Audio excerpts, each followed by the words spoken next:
السلام علیکم ورحمۃ اللہ وبرکاتہ۔ امید کرتا ہوں تمام ناظرین و سامعین خیر و عافیت سے ہوں گے۔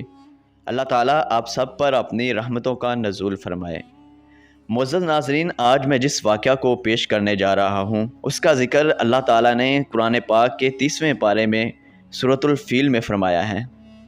یہ وہ واقعہ ہے کہ جس میں ایک ظالم حکمران نے نعوذ باللہ خانہ کعبہ کو مسمار کرنے کا ارادہ کیا تھا، اور پھر اللہ تعالیٰ نے اپنے کرم سے کیسے اس کو نیست و نابود کیا، جو کہ قیامت تک کے لوگوں کے لیے عبرت کا نشان رہے گا۔ ابرہ یمن کا حکمران تھا۔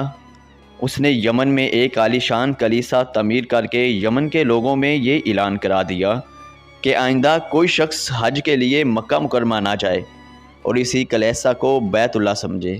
اس اعلان سے عرب کے لوگوں میں غم و غصے کی لہر دوڑ گئی۔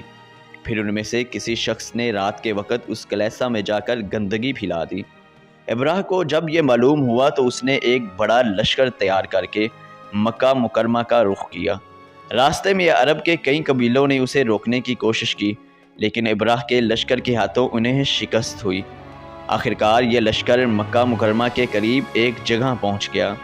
اگلی صبح جب اس نے بیت اللہ کی طرف بڑھنا چاہا تو اس کے ہاتھی نے آگے بڑھنے سے ہی انکار کر دیا۔ اسی وقت اس کی طرف سے عجیب و غریب قسم کے پرندوں کا ایک غول آیا اور لشکر پر چھا گیا۔ ہر پرندے کی چونچ میں 3 کینکر تھے، جو انہوں نے لشکر کے لوگوں پر برسانے شروع کر دیے۔ ان کینکروں نے لشکر کے لوگوں کے جسموں کو چیر کر رکھ دیا۔ یہ عذاب دیکھ کر سارے ہاتھی بھاگ کھڑے ہوئے۔ لشکر کے سپاہیوں میں سے کچھ وہیں ہلاک ہو گئے اور کچھ جو بھاگ نکلے وہ راستے میں ہی مر گئے۔ ابراہ کے جسم میں ایسا زہر سرایت کر گیا کہ اس کا ایک ایک جوڑ گل سڑ کر گرنے لگا۔ اسی حالت میں اسے یمن لایا گیا۔ وہاں اس کے سارے بدن سے خون بہہ بہہ کر ختم ہو گیا۔ اس کی موت سب سے زیادہ عبرتناک ہوئی۔ اس کے 2 ہاتھی بان مکہ مکرمہ میں رہ گئے تھے، جو اپہنچ اور اندھے ہو گئے۔ اس طرح اللہ پاک نے اپنے گھر کی حفاظت فرمائی اور طاقت پر غرور کرنے والوں کو سزا کا مزہ چکھایا۔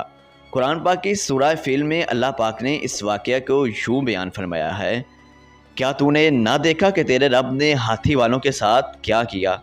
کیا ان کے مکر کو بیکار نہیں کر دیا اور ان پر پرندوں کے جھنڈ بھیج دیے، جو انہیں مٹی اور پتھر کی کنکریاں مار رہے تھے، بس انہیں کھائے ہوئے بھوسے کی طرح کر دیا۔